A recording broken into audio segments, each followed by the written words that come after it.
Today's ghost story from the Big Book of Virginia Ghost Stories is titled, The House That Isn't There.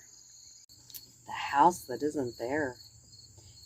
It has been described as the largest and most beautiful mansion ever erected in Alexandria. At one time, it occupied the entire 1100 block of Veronico Street. Built in 1785, its traditions were deeply rooted in the soil of Virginia, writes Betty Smoot, who owned the mansion in the mid-19th century. The grounds included a whole square block and were enclosed with an ancient brick wall 10 feet in height. The remains of an old garden flanked the colonial period house, and there were airy rooms on either side, with impressive wings and various outbuildings. It was called Culross.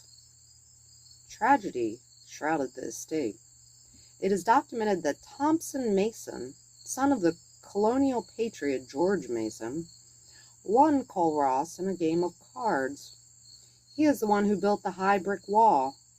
It is known that a notorious bounty jumper by the name of Downey and at least 2 Civil War deserters were shot in front of the wall.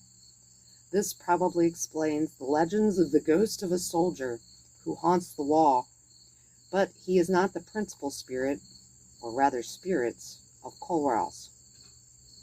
In the 1850s, Mason lived at the estate with his wife and their 2 young children, William and Anne.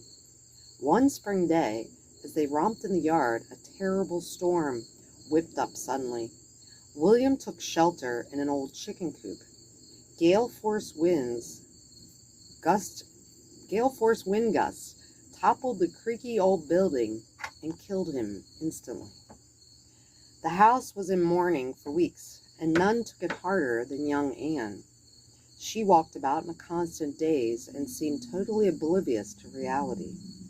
Soon after, she drowned in a bathtub. Both children were interred on the grounds in a small locked vault. The Masons, emotionally destroyed by the twin tragedies, moved away from Culross. From that time on, new residents of the house, including Mrs. Smoot, often reported hearing the distinct sounds of children playing on the grounds when no children were in the house or nearby. They heard giggling, singing, and talking, sometimes on an almost daily basis.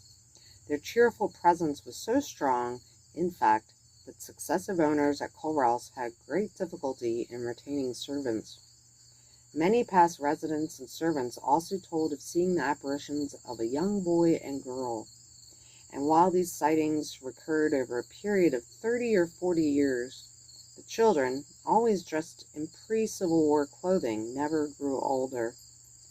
There was only one other psychic oddity here that was never satisfactorily explained.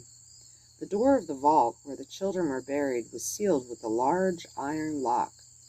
Strangely, though it was exposed to the harsh elements of the weather for more than 75 years, the lock never rusted.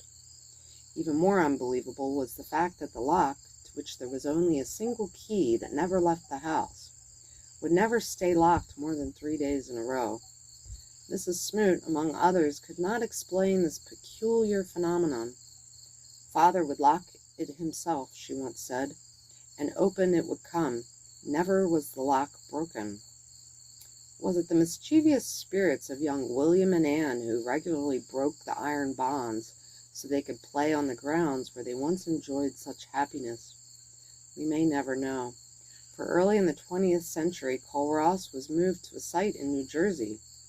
The vault with its mysterious lock was destroyed, and the bodies of the 2 children were reburied at a neighboring cemetery. There were no further reports of gleeful activity from unseen youngsters at the new location.